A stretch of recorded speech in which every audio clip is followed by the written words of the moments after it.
প্রথম গর্ভে সন্তান আসবে, তো তুমি আমার বেটিকে আমার বাড়ি পৌঁছে দিও, কারণ প্রথম সন্তান আমার বাড়িতে হবে। কে বলছেন? বানু নাজ্জারের সর্দার। আর এইটা নিয়ম বাবুজি এখন পর্যন্ত কায়েম আছে। যখনই মেয়ের বিয়ে দিলাম, প্রথম সন্তান হবে, তো খুব আরমান করে বিদায় করে আনা যাচ্ছে। বুঝাচ্ছে কথাগুলো? অসুবিধা হচ্ছে না তো? বেরাদার ওখানে বিয়ে দিয়ে দিলেন। হাজরাতে হাসিম বানু নাজ্জার সর্দারের মেয়েকে বিয়ে করলেন। মেয়েটার নামও লিখছে কিতাবে হাজরাতে সালমা। সালমার সঙ্গে হাজরাত হাসিমের বিয়ে হইল। আর বিয়ে করে উনি মুলকে শাম গেলেন। মুলকে শাম থেকে নিজের স্ত্রীকে সঙ্গে করে মক্কা নগর আসছেন, নিজের বাড়ি। আর আব্দে মানাফ বাপু চেয়ারে বসে আছে আর দেখছে হাজরাত হাসিমকে একটা সুন্দরী মেয়েকে নিয়ে চলে আসছে। আব্দে মানাফ বলছে, হাসিম ওখানে দাঁড়াও, তোমার পার্শ্বে মেয়েটাকে আজ পর্যন্ত আমার কোন ছেলের পার্শ্বে অন্য কোন মেয়েকে দেখিনি,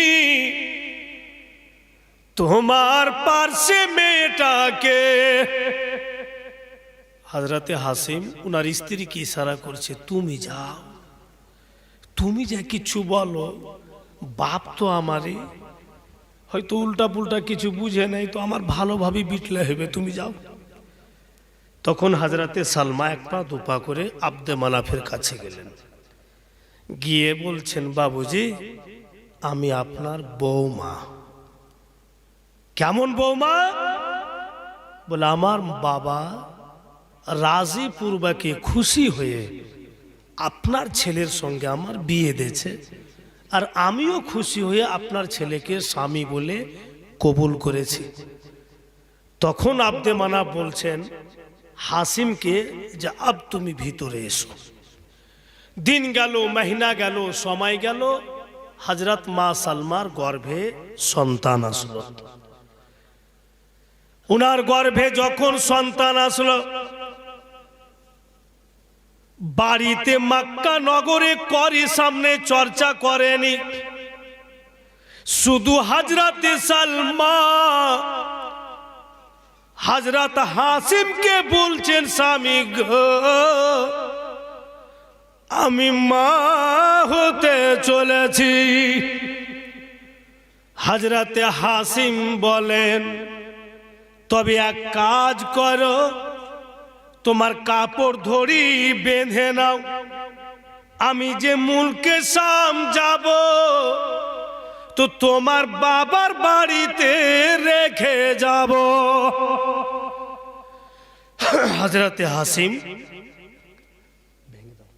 হযরতে হাসিম মা সালমাকে নিয়ে আবার বেরিয়ে গেলেন। মদিনার বর্ডারে মা সালমার বাড়িতে রেখে, বাপের বাড়িতে রেখে উনি মুলকে শাম গেলেন। মুলকে শাম থেকে ব্যবসা করে বাড়ি ফেরার পথে শ্বশুরের বাড়িতে এসে ইন্তিকাল হয়ে গেলেন।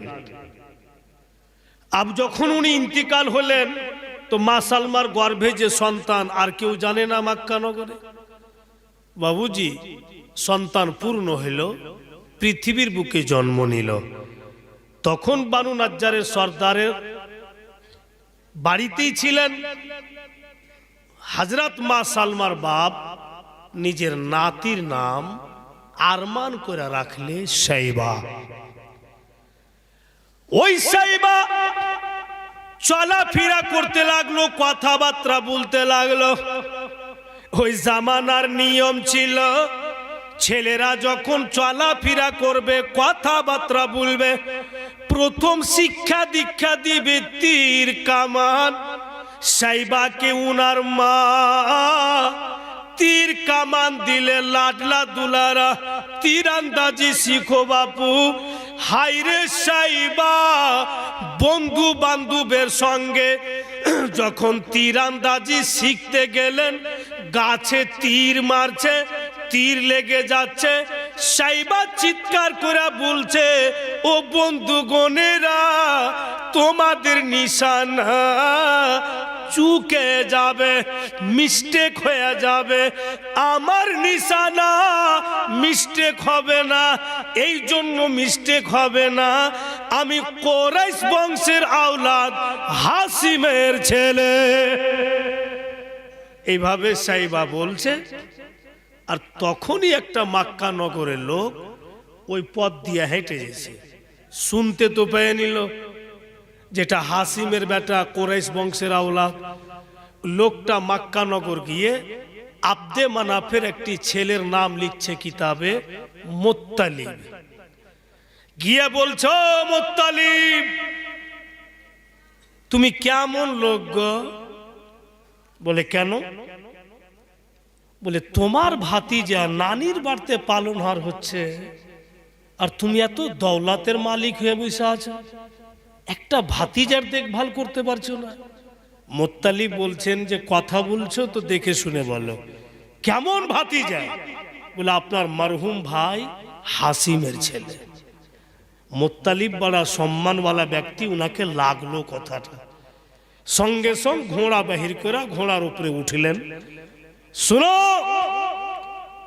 তুমি বলেছ আমাকে যে আমার ভাতিজা নানির বাড়িতে আছে, তোমাকে কথা দিলাম সত্যি যদি আমার ভাতিজা থাকে অতক্ষণ পর্যন্ত মুখে একটি দানা দিব না, যতক্ষণ পর্যন্ত আমার ভাতিজাকে আমি বাড়ি না এনেছি। আর যদি মিথ্যাবাদী হয়ে যায় তোমাকে কিন্তু এর সাজা নিতে হবে। মক্কাবাসী লোকটা বললেন যে আমাকে মঞ্জুর আছে। এবার বন্ধুগণ, মুত্তালিব ঘোড়ার উপরে সাওয়ার হয়ে ঠিক মদিনার দিকে রওনা হলেন। মদিনার বর্ডারের নিকটে যাচ্ছেন, কতগুলো ছেলেরা ফের তীরন্দাজি শিখছে। ছেলেদের দিকে দেখছেন মুত্তালিব, যেমনই সাইবার উপরে নজর পড়েছে গো, ফিকারটা সম্পূর্ণ যেন হযরতে হাসিমের মতো। মুত্তালিবের দিল বলছে এই ছেলেটাই আমার ভাতিজা, কারণ যার চেহারা প্রমাণ করছে, এর রূপ প্রমাণ করছে হাসিমের মতো লাগে। তবুও মুত্তালিব ঘোড়া থেকে নেমে সাইবার সামনে গিয়া বলছে, বাপু তোমার বাপের নাম কি? বলে হাসিম। তোমার মায়ের নাম জানো? বলে হ্যাঁ জানি। কি রে বাপু? তো সালমা। বলে বাপু তুমি কি জানো যে মক্কা নগরে তোমার কেউ আছে? বলে এইটুকু জানি, চোখে দেখিনি। মক্কা নগরে আমার চাচা আছে একজন, জিনার নাম মুত্তালিব। উনি নাকি খুব দিলওয়ালা ব্যক্তি, উনার নাকি মন খুবই পরিষ্কার। তাই আমার মন চাইছে যদি কখনো আমার চাচাকে পাই, আমি আমার চাচাকে বুকে জড়িয়ে ধরব। ওই চাচাই সামনে আছে যার কথা সাইবা বলছে। মুত্তালিব বলছেন, আমি তো তোমার চাচার বয়সের, আমি যদি বলি যে একবার আমার বুকে লাগো, তুমি কি লাগবে না? সাইবা বলছে, কেমন বলছেন? কেন লাগবে না, আপনি তো বাপ বয়সের লোক। যেমনই মুত্তালিব সাইবাকে বুকে ধরেছে, মুত্তালিব বলছে, বলো তো বাপু কেমন লাগছে? সাইবা বলছে, চাচা যেমনই আপনি আমাকে নিজের বুকে চেপে ধরেছেন, মনে হচ্ছে আমি আমার বাবার সিনাতে সিনা মিলাইলাম। কি করে মুত্তালিব সহ্য করবে? চট করে কোলে উঠিয়া বলছে, চলো বাড়ি। বাড়ি গিয়া মা সালমাকে বললেন, ওগো সালমা, তোমার লাডলা দুলারাকে আমি মক্কা নগর নিয়ে যেতে চাই, বলো তোমার মন্তব্য কি? হযরতে সালমা বলেন, আপনি নিয়ে যেতে পারেন, ছেলে আপনাদের। আপনি যখন নিয়ে যাবেন, আমার সাইবার বাপের যেটা কমি সেটা আপনার কাছে গিয়ে পূর্ণ হবে। ঠিক মুত্তালিব সাইবাকে উঠিয়ে নিলে ঘোড়ার উপরে, আজ যেন মক্কা নগর রওনা হলেন। মক্কা নগর যখন ঢুকছেন মুত্তালিব সাইবাকে ঘোড়ার উপরে নিয়ে, যারা জমিনে ক্ষেত খালিয়ানে কাম কাজ করছে, ওরা বাবুজি সাইবার উপরে নজর পড়েছে আর বলছে, ও মুত্তালিব, তোমার পিছনে এত সুন্দর ছেলেটা বৈশা আছে, এটা কে গো? কোন জায়গা থেকে উঠিয়ে আনলে? হাইরে মুত্তালিব বলতে পারছেন না যে আমার মারহুম ভাই হাসিমের ছেলে, কারণ যে মক্কা নগরে একটি রীতির আওয়াজ বড় খারাপ ছিল। মায়ের গর্ভে যদি সন্তান থাকতো আর বাপের ইন্তিকাল হইত, তারপরে ছেলের জন্ম হলে লোকেরা ওই ছেলেকে মানহুস বলে জানতো,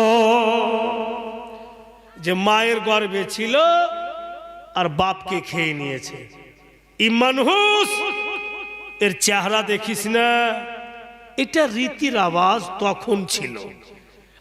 কি বলে মুত্তালিব তখন ভাবছে, যদি বইলা দি আমার মারহুম ভাই হাসিমের ছেলে, এরা আমার ভাতিজাকে মানহুস বলে জানবে। বুঝাচ্ছে কথা? মানহুস বলে জানবে, তো আমি সহ্য করব কি করে? তখন মুত্তালিবের জুবান থেকে কথা বেরিয়ে আসে, এটা হচ্ছে যে আমার পিছনে বৈশা আছে, লোকেরা তো জিজ্ঞাসা করলে যে ছেলেটাকে, তো মুত্তালিব জবাব দিচ্ছে যে আমার গোলাম। আরবি ভাষাতে বলা হচ্ছে, তখন লোকজন ওখানে মুত্তালিবের গোলাম বলে সাইবাকে ডাকতে লাগলো। আমার আপনার মতো করে তো ডাকেনি, ও মুত্তালিবের গোলাম, এইভাবে ডাকেনি। কিভাবে ডাকছে? ও আব্দুল মুত্তালিব, জোরে বলুন। ওদিক থেকে ডাকছে, ও আব্দুল মুত্তালিব, মানে ও মুত্তালিবের গোলাম। আব্দ শব্দটা যদি আল্লাহর সঙ্গে লাগা হয় তো বান্দা মানে হবে, আর আব্দ শব্দটা যদি বান্দার নামের সঙ্গে লাগা হয় তো গোলাম মানে হবে। তো মক্কাবাসী সাইবাকে মুত্তালিবের গোলাম বলে ডাকতে লাগলো, ও আব্দুল মুত্তালিব, ও আব্দুল মুত্তালিব, ও মুত্তালিবের গোলাম। সাইবা নামটা কাটা পড়ে গেল আর আব্দুল মুত্তালিব নামটা প্রচার হয়ে গেল। ওটাই হচ্ছেন বিশ্ব নবীর দাদুজান। বুঝতে কোনো অসুবিধা হয়েছে? বেরাদার, ওই হযরত আব্দুল মুত্তালিব জওয়ান হলেন, প্রথম বিয়ে করলেন, 8 জন ছেলে হলো। দ্বিতীয় বিয়ে করলেন, 2 জন ছেলে হলো। কটা হলো টোটাল? 10টা। আর 6টি বেটি আব্দুল মুত্তালিবের। 10 বেটা 6 বেটি, তো যৌথ পরিবার। ওই আব্দুল মুত্তালিব বিছানাতে শুয়ে আছে বাপু, আর স্বপ্ন যোগে দেখছেন বিশ্ব নবীর দাদা। কি দেখছে স্বপ্ন যোগে? কে জানো বলছে, আব্দুল মুত্তালিব গো, আবে জমজম ঢাকা পড়ে আছে, আবে জমজম ঢেকে গিয়েছে। গোটা মক্কাবাসী আবে জমজম বের করছে, জমি খুদে খুদে গর্ত করে ফেললে কেউ আবে জমজম বের করতে পারে না। ও আব্দুল মুত্তালিব, তুমি বের করো। কেন ঢাকা পড়েছে? তখন একটা বিশাল জেহাদ লেগেছিল, লড়াই হয়েছিল, আর লড়াইয়ে অনেক লোক ছিল, লকড়ি কাঠি ইটা উটা ফেলে আবে জামজামকে বন্ধ করে দিয়েছে। আর ওর উপরে বাবুজি চাষ হইতে লেগেছে, মানে সরজমিন হয়ে গেছে। লোকজন জায়গা জায়গা গর্ত করছে, আবে জামজাম বের হয় না। আর ওই কথাটাই আব্দুল মুত্তালিবকে বলছে স্বপ্নের মাধ্যমে, কে তুমি আবে জামজাম বের করো। 3 দিন যখন উপরাপরি 3 রাত স্বপ্ন দেখাইলে, আব্দুল মুত্তালিব জিজ্ঞাসা করে নিলেন, কে তুমি? আমাকে বারবার রাত্রে বিরক্ত করছো, আমার ঘুম ভাঙিয়ে দিচ্ছ, স্বপ্ন দেখাচ্ছ, যাবে জামজাম বের করো। গোটা মক্কাবাসী গোটা মাঠকে জায়গা জায়গা গর্ত করে ফেলে দিলে, আবে জামজাম বের করতে পারেনি, যার কারণে মক্কাবাসীরা নাকাবন্দি লাগিয়ে দিয়েছে, আর কেউ জমিন খুঁড়তে পাবে না। আর তুমি আমাকে বের করতে বলছো, আমি সকালে জমি খুঁড়তে যাব, বের হবে না, তখন আমার অসুবিধা হবে। বলছে আব্দুল মুত্তালিব, তুমি চিন্তা করিও না, সকালবেলা উঠা যাও আর দেখবে মাঠের মধ্যে 2টা মূর্তি খাড়ো আছে, একটা বেটা মূর্তি, একটি বেটি মূর্তি। যেটা বেটা মূর্তি ওর কপালে লেখা আছে আসাফ, আর যেটা বেটি মূর্তি ওর কপালে লেখা আছে নায়েলা।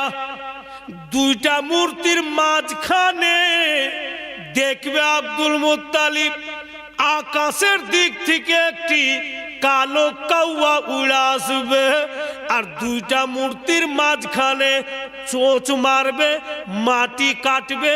যেই জায়গাতে কাউয়া চোঁচ মারবে ওই মাটিটা খুঁদবে তুমি, কিছু দূর যাওয়ার পর দেখবে তীর কামান বেরিয়ে আসবে, ফের তুমি জমি খুঁদবে, আর একটু ভিতরে যাবে, তারপরে দেখবে তুমি একটা হরিণের মূর্তি বেরিয়ে আসবে।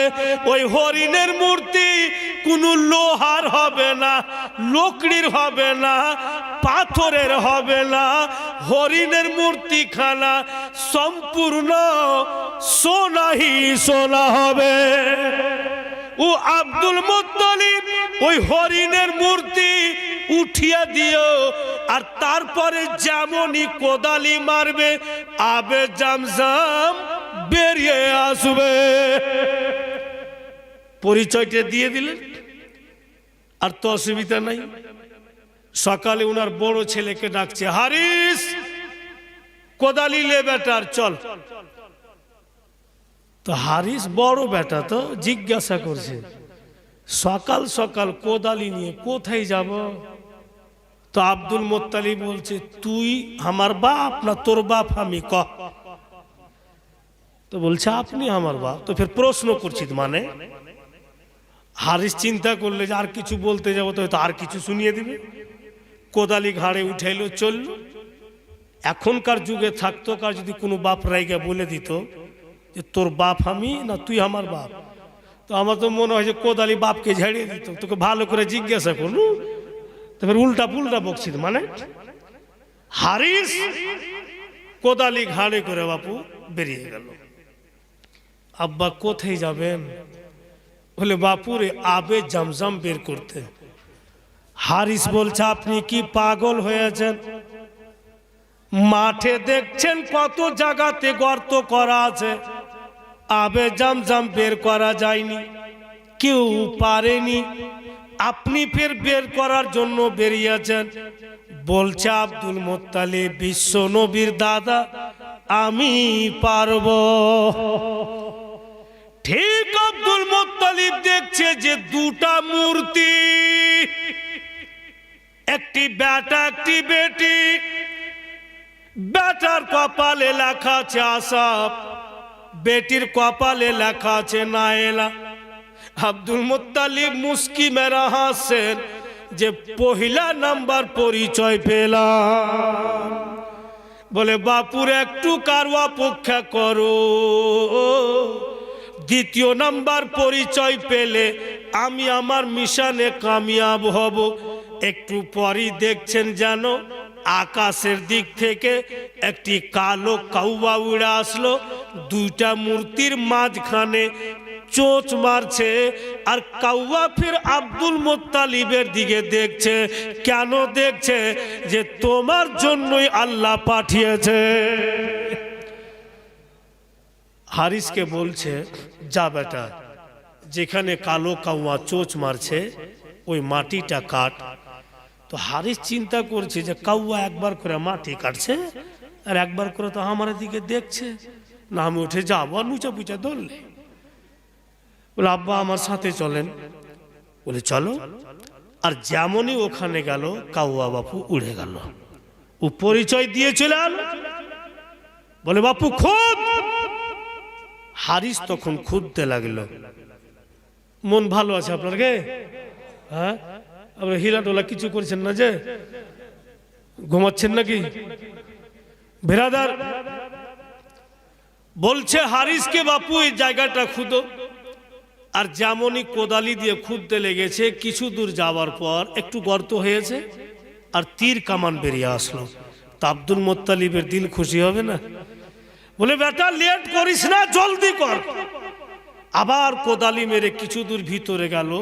সুবহানাল্লাহ, সত্যি হরিণের মূর্তি বেরিয়ে আসলো, টোটালটাই সোনা। তারপরে যেমনই কোদালি মেরেছে আবে জমজম ফওয়ারা মেরে বেরিয়ে চলে আসলো। হাইরে মক্কাবাসী চতুর্দিক থেকে এসে নারে লাগাইতে লাগলো, আব্দুল মুত্তালিব জিন্দাবাদ, আব্দুল মুত্তালিব জিন্দাবাদ। উনাকে ঘাড়ে করে চতুর্দিকে ঘুরতে লাগলো। এত সম্মান বেড়ে গেল আব্দুল মুত্তালিব বিশ্ব নবীর দাদার, যে কাবার মাতওয়াল্লি আর মক্কার সর্দার হয়ে গেল। পজিশন বেড়ে গেল।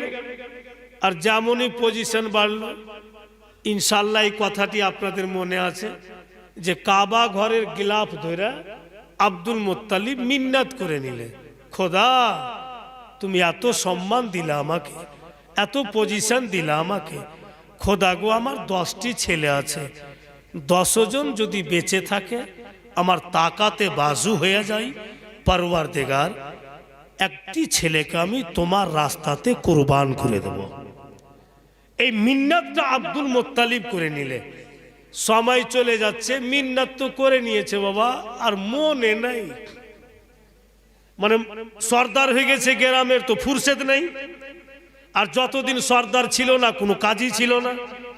আর এখন সর্দার হয়ে গেছে তো এর মিটিং ওর মিটিং এই চলছে, স্মরণে নেই, ফের স্বপ্নে দেখাচ্ছে।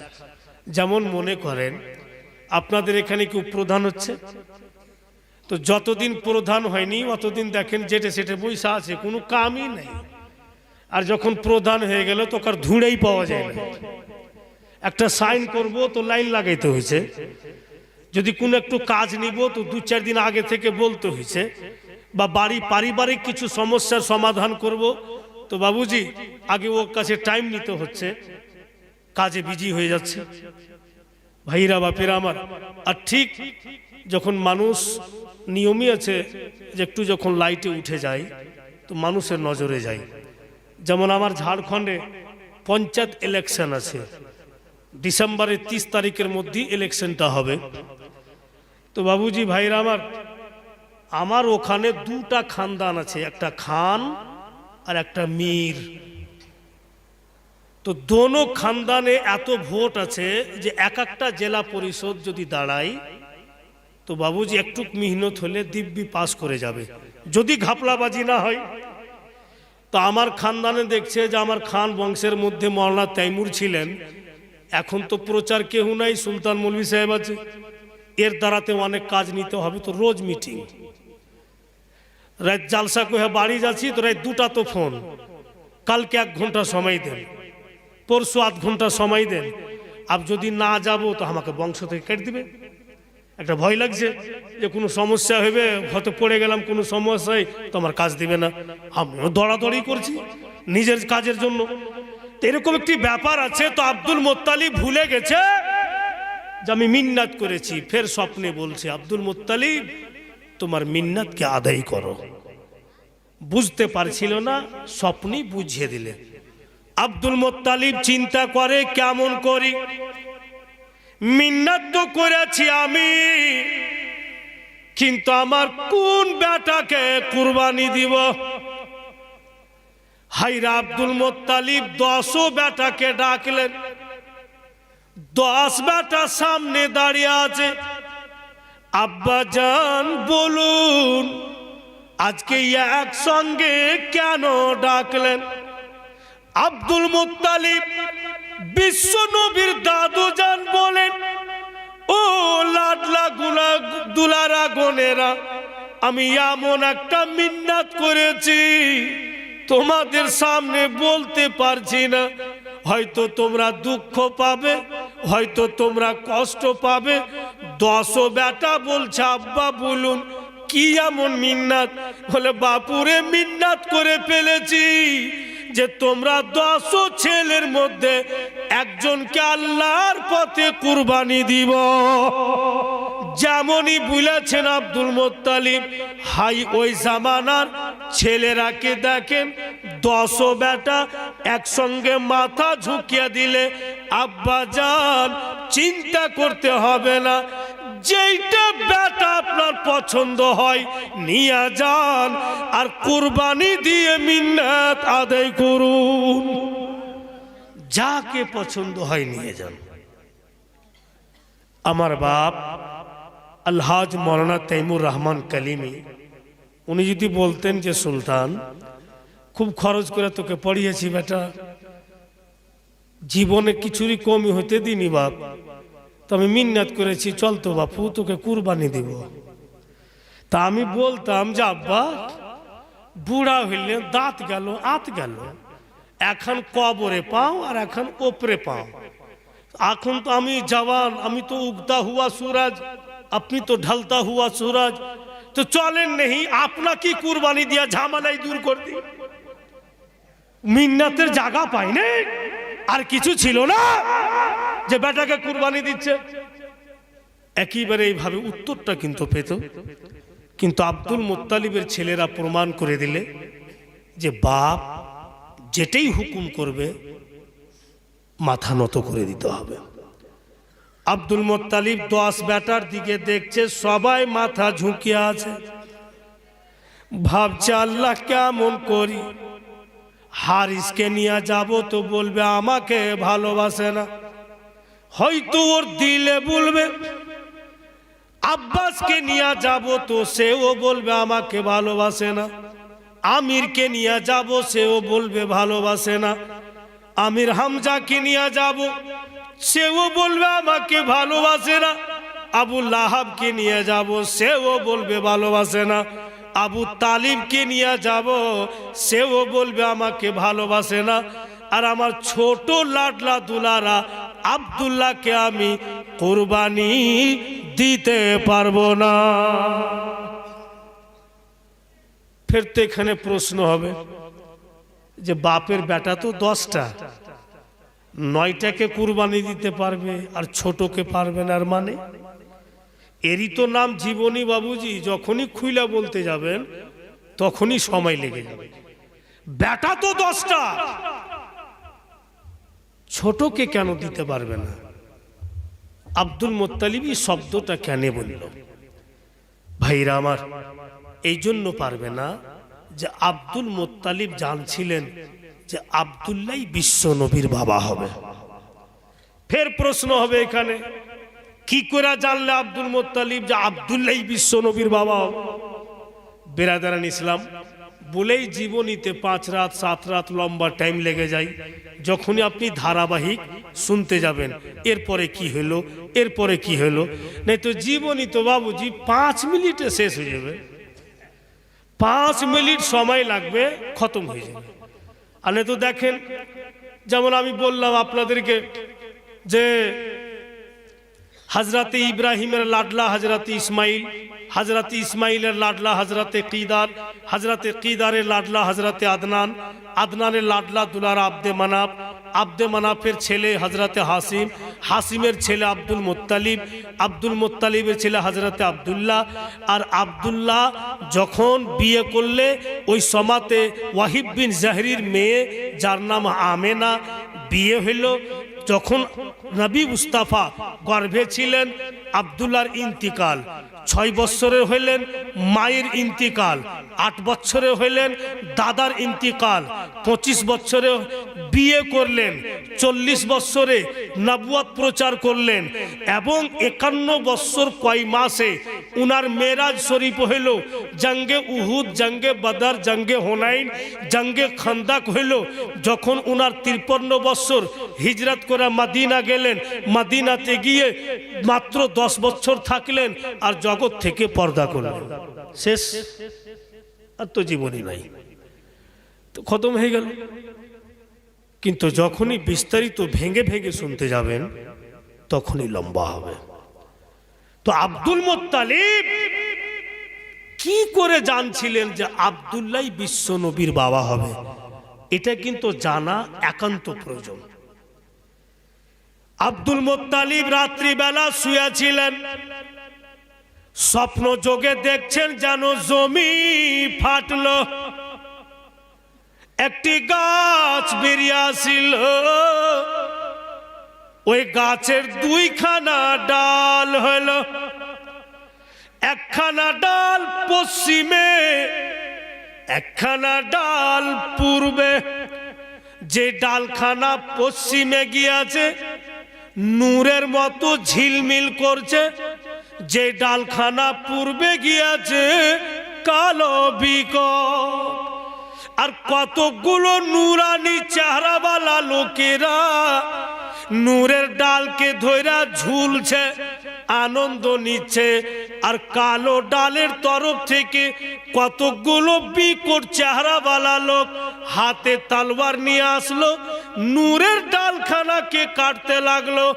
আকাশের দিক থেকে দলের দল বন্ধুগণ আমার ফারিস্তা নাজিল হইল, আর ওই কালো বিকট চেহারাওয়ালা লোককে মেরে পিটে ভাগালো।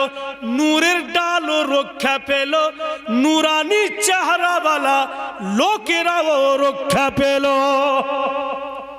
এই স্বপ্ন দেখে সকালবেলা ওই জামানাতে যারা কাহিনা বলে, তওরাত ও জাবুরের আলিম, ওদের কাছে গিয়ে পূর্ণ স্বপ্ন শোনালে ওনারাই তখন বললেন, ও আব্দুল মুত্তালিব, এই জন্য আল্লাহ তোমাকে স্বপ্ন দেখিয়েছে যে ডালখানা পশ্চিম দিকে নূরের মতো ছিল, সেটাই হচ্ছে বিশ্ব নবীর নূর, সেটাই হচ্ছে আখেরি নবীর নূর। আব্দুল মুত্তালিবকে বলছেন উনারা, এবং যারা নূরের ডালকে ধরে ঝুলছিল তারা হবে সাহাবী রাসূল, আর যারা কালো ডালের তরফ থেকে এসে তারাই হবে গাদ্দারে রাসূল। আব্দুল মুত্তালিব বলেন, এই স্বপ্ন আমি কেন দেখলাম, আল্লাহ আমাকে কেন দেখালে? তো বলছে, ও আব্দুল মুত্তালিব, তোমারই ঘরানা থেকে বিশ্ব নবী জগতে আসবে। আব্দুল মুত্তালিব বলেন, আমার 10 বেটা, আমি কি করে জানবো চিনবো যে আমার কোন বেটা বিশ্ব নবীর বাপ? উনারা বলছেন, ওরে আব্দুল মুত্তালিব, বাড়ি যাও, 10 বেটা আপনা আপনা জামা খুলে রাখবে, প্রত্যেক ছেলের জামাকে নাকে লাগিয়ে শুনবে, যার জামা থেকে মুশকে আম্বারের খুশবু বের হবে উনি হবেন বিশ্ব নবীর বাবা। ও আব্দুল মুত্তালিব, তোমার সমস্ত ছেলে চাইতে দেখতে ভালো হবে। আব্দুল মুত্তালিব ঠিক দেখেছেন, মুশকে আম্বারের খুশবু বন্ধুগণ হযরত আব্দুল্লাহর জামা থেকে বেরিয়েছে। আর এত যে সুন্দর ছিলেন, যদি রাস্তা দিয়ে চলতেন তো সুন্দরী মেয়েরা হযরতে আব্দুল্লাহকে নিজ ইচ্ছাতে বলতেন, ওগো আব্দুল্লাহ দাঁড়াও, একটি কথা বলতাম। কি কথা বলো? বলে, আব্দুল্লাহ, আমি তোমার দিওয়ানি, তুমি কি আমাকে বিয়ে করবে? কিন্তু হযরত আব্দুল্লাহ কোনো উত্তর দিতেন না, চুপচাপ চলে যেতেন। কেন? সব দিওয়ানি হইতো মেয়েরা, এই জন্য হযরত আব্দুল্লাহর পেশানিতে বন্ধু নূরে মুহাম্মাদি চমকিত। বলি দেখলি মেয়েরা দিওয়ানি হয়ে যেত, এত সুন্দর। ভাইরা বলি জানছে আব্দুল মুত্তালিব যে আমার আব্দুল্লাহ বিশ্ব নবীর বাবা হবে। যাক বেশি লম্বা না করে দেখা গেল ভাইরা বাপেরা কুরবানি দিতে গিয়েছিলেন আব্দুল্লাহকে নিয়ে। কেন? উনি লটারি খেলা করেছিলেন যে কৌরির মনে দুঃখ দিব না, 10 বেটার নামে লটারি খেলা চালু করলে যে যার নাম লটারিতে উঠে যাবে ওকে কুরবানি দিতে নিয়ে যাব, তো কোনো আফসোস হবে না, দুঃখ হবে না যে আমার নাম উঠেছে লটারিতে, আমাকে কুরবানি দিল। লটারি খেলা চালু করেছে বাপু 10 ছেলের নামে, আর খালি ভিতরে মনে বলছে আল্লাহ যেন আব্দুল্লাহর নাম না উঠে, যেন আব্দুল্লাহর নাম না উঠে।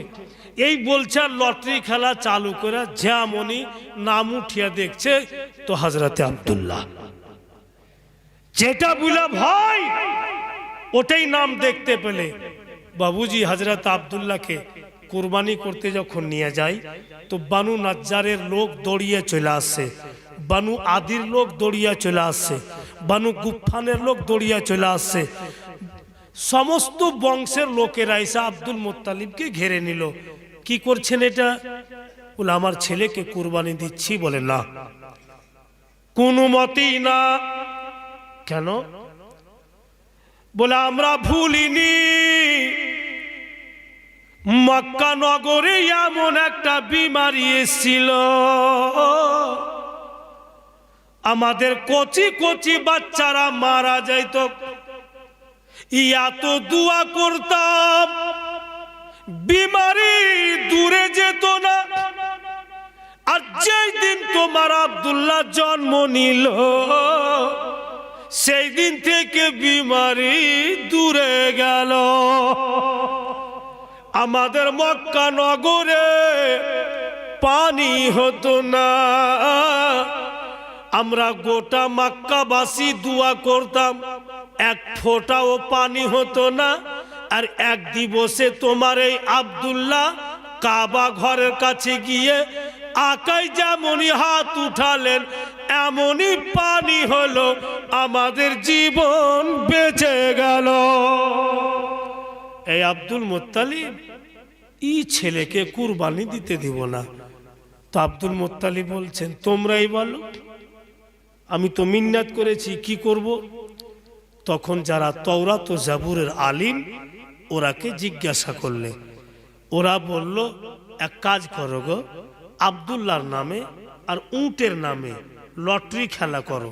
যদি আব্দুল্লাহর নাম উঠে যায় তো আব্দুল্লাহর জন্য 10টি উটকে আলাদা করে রেখে দিবে, ফের লটারি খেলা করবে। ফের যদি আব্দুল্লাহর নাম উঠে যায় আবার আব্দুল্লাহর নামে 10টি উটকে আলাদা করে দিবে। এমনি করতে করতে এক এক নামের বদলে 10টি করে উট আলাদা করবে। তারপরে দেখবে ঠিক উটের নাম উঠবে, তখন উটটি কুরবানি দিবে, আব্দুল মুত্তালিব রিহাই পাবে। তো আব্দুল মুত্তালিব বলছে চল বেটা, এই লটারি খেলা করা চাইতে তোমাকে কুরবানি দেওয়াই ভালো। সারা দিন যদি তোমারই নাম উঠে আর এক এক নামের বিনিময়ে যদি 10টি করে উট লাগে, আমি পাবো কোথায় যে দিব? 22 খানদানের 22 সরদার আওয়াজ দিয়া বলছে আব্দুল মুত্তালিব, আমরা আপন আপন খানদান থেকে 1000 করে উট দিব। আব্দুল মুত্তালিব বলছেন আমি কি করে ইয়াকিন করব যে তোমরা দিবে?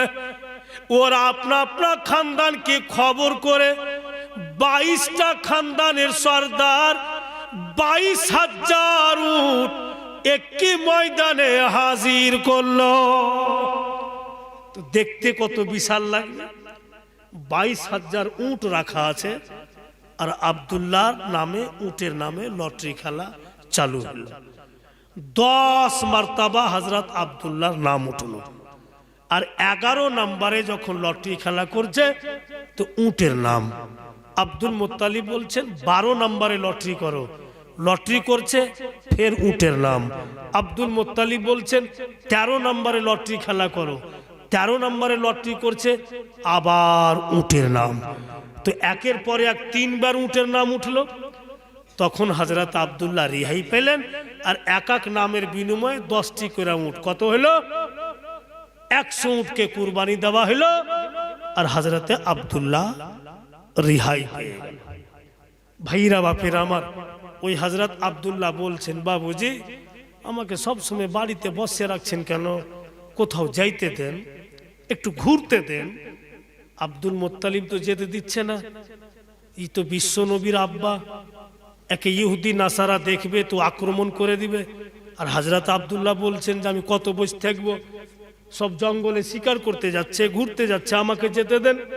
বাবুজি আব্দুল মুত্তালিব বললেন, ঠিক আছে যাও, তবে বেলাটা যেন বাড়ি এসে ডুবে, বেলাটা বাড়ি এসে ডুবে। বলে ঠিক আছে আব্বা। হযরত আব্দুল্লাহ যেমনই গিয়েছেন শিকার করতে, চতুর্দিক থেকে ইহুদিরা ঘেরে নিল যে এটাই বিশ্ব নবীর বাবা হবে, এর পেশানি দেখেই মনে হচ্ছে আজকে কে কতল করে দাও তো বিশ্ব নবী দুনিয়াতে আসবে না, আর আমাদের দেবী দেবতা পূজা করা বন্ধ করতে পারবে না। বাবুজি যেমনই মন্তব্য করলে যে কতল করে দিব, আল্লাহর তরফ থেকে ৭৭,০০০ ফারিস্তা নাজিল হলো। আর যখন ৭৭,০০০ ফারিস্তা ঘোড়ার উপরে চেপে আসছে, তো ঘোড়ার পায়ের আওয়াজ শোনা যাবে না? দুশ্মনরা বলছে এত পায়ের আওয়াজ ঘোড়ার, ঘুরে দেখছে তো দলের দল চলে আসছে। তখন হযরত আব্দুল্লাহকে ছেড়ে দিল, আর ওরা নিজের জান বাঁচিয়া কিন্তু ভেগে গেল। আজকে ছেড়ে দাও, কালকে বা কখনো দেখবো। তামাম ফারিস্তাগণ হযরত আব্দুল্লাহকে জঙ্গল থেকে বের করে বাড়ির রাস্তা ধরিয়া বলছে, হুজুর আর কখনো আকাই জঙ্গলে আসি। বাঁচিয়ে দিলে। ওই সমাতে একটা লোকের নাম ওয়াহিব বিন জাহরি, ওই লোকটাও শিকার করতে গেছে, আর এত পিপাসা লেগেছে, জঙ্গলে পানি খুঁজে পাচ্ছে না, তখন গাছের ওপরে উঠে গেছে যে দূরে দূরে নজর যাবে তো পানি কোথায় আছে আমি দেখতে পাবো। লোকটা পানি কি খোঁজ করবে, হযরত আব্দুল্লাহর পূর্ণ ঘটনা দেখতে পাচ্ছে। ওই ওয়াহিব বিন জাহরি পূর্ণ ঘটনা দেখতে পেরে গাছ থেকে নেমে বাড়ি গেল। ওনার স্ত্রী বলেন, স্বামী গো মুখ হাত ধুয়ালেন, খাবার তৈরি করেছি খায়ালেন। ওয়াহিব বিন জাহরি বলছে, তুমি খাও, আমাকে খিদা নাই। ওয়াহিব বিন জাহরির স্ত্রী বলছে, স্বামী গো আমিও খাইনি, আপনি যদি না খান আমিও খাবো না, নিশ্চয় আপনার দিলে কোনো কথা আছে, নেই তো বলবেন কেন? আর সত্যি বাবু, ওই কিসমতওয়ালা বাবুজির কিসমত, যাদের জীবন সাথী ওদের মোতাবিক হবে। সত্যি যদি আন্তরিক প্রেম প্রীতি ভালোবাসা স্ত্রীর সঙ্গে থাকে, স্বামী যতক্ষণ না খেয়েছে স্ত্রীকে খাওয়া যাবে না। ওয়াহিব বিন জাহরি বলছে, তুমি খেয়ে নাও, আমার খিদা নাই। ওনার স্ত্রীও বলছে, আমিও খাবো না। তো ওয়াহিব বিন জাহরি বলছে, মরবি না খেয়ে খা, যা খাইলে। বলে, আপনি তো আমার মালিক, আপনি খাবেন না তো আমি কিনে খাবো? কথা ঠিক। আপনাদের মাইন্ডটা ফ্রি হবে, অনেকক্ষণ থেকে শুনছেন, একটু আপনাদের অন্যদিকে সফর করাই। আমাদের ঝাড়খণ্ডে কখনো এইভাবে কংগ্রেস আর সিপিএম এগুলো হতো না, ইদানিং চালু হয়ে গেছে। তো স্ত্রীটা হয়ে গেছে কংগ্রেস আর স্বামীটা হয়ে গেছে সিপিএম। अब ইলেকশনে দুটাই লড়ালড়ি, যে রাইট হলেই চুরি করবো। আর গিয়া বাবুজি যেমনই গয়না দুটাতে হাত দিয়েছে কানে, যে ছিঁড়ে নেব, ই পাগলি কিন্তু আউ মাউ করে উঠে যায় और স্বামীকে জড়িয়ে ধরলেছে, স্বামী গো বাঁচান, মরে গেল। তোর স্বামী বলছে, কে তুমি? বলে, কেমন কথা বলছেন, অন্য কোনো মেয়ে আপনাকে ধরতে পারবে? আমি আপনার স্ত্রী বলছি। বলে, ইয়াকিন হচ্ছে না। কেমন ইয়াকিন হয় না? আপনার বিশ্বাস হচ্ছে না? বলে, কি করে হবে? 6 মাস থেকে চলছে, যার জি করবে রাঁধবে, যার জি করবে খাবে। আর 6 মাস পর যে তুমি ধরেছ ভরসা হচ্ছে না। বলে স্বামী গো চোর ভিতরে চলে এসছে ঘরের মধ্যে। চট করে ওর স্বামী দরওয়াজা বন্ধ করে দিয়ে দরওয়াজাতে বৈশা বলছে, চোরকে আওয়াজ দিচ্ছে, বন্ধু তুমি ভাগিও না। তো চোর ভাগবে না? উমার খেতে ঘরে সেজে থাকবে। চোর চিন্তা করছে কোন ভাষা বলছে যে বন্ধু ভাগিও না। চোর বাবু খুব চেষ্টা করলে ভাগতে পারলে না। সকালে ধরা পড়ে আলো, সমাজের লোক ডাকলে, বিচার হইল। বিচার চালু হয়েছে। তো কি করবে? তোমার বাড়ি চোর ঢুকে গেছে, তো গায়েরই ছেলে পেটের দায়ে চুরি করতে বলছে, ছেড়ে দাও। এরপরে যদি করে একটা বন্ড লিখে দিলে যে এত টাকা জরিমানা হবে, আর ওকে যেতে দাও। বাড়িওয়ালা বলছেন না আমি যেতে দেব না। তো মোড়ল মাতাব্বর বলছে যে আমরা সবাই ভার নিলাম, তোমাকে বিশ্বাস হচ্ছে না, তুমি যেতে দেবে না, তো মারো, মেরে নাও। তো বলছে আমি কি বললাম যে মারবো? তো তুমি মারবে না, যাই তো দিবে না, কি করবে? বলে আমার একটি কাজ আছে। বলে কি কাজ করো? ঘরের ভিতরে গেল, নতুন লাট্টু লুঙ্গি নিয়ে আসলো, লম্বা দেখে একটা সুন্দর গামছা নিয়ে আসলো, গেঞ্জি নিয়ে আসলো।